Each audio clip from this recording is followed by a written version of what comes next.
চিলারং 7 নং চিলারং 1 নং ওয়ার্ড বিএনপির বিশাল একটা মিছিলের সমাবেশ ঘটতেছে। তারা শীষের মিছিলে আলমগীর স্যারের আগমন, তারেক জিয়ার আগমন, শুভেচ্ছা স্বাগতম।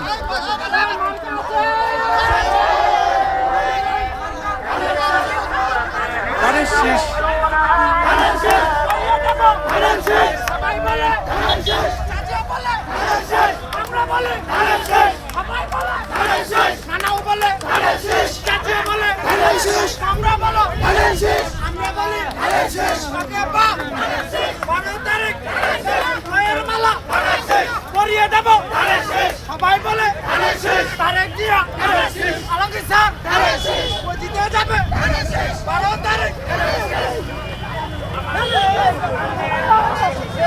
7 নং চিলারং 1 নং ওয়ার্ড বিএনপির কর্তৃপক্ষ থেকে আমাদের একটা বিশাল মিছিল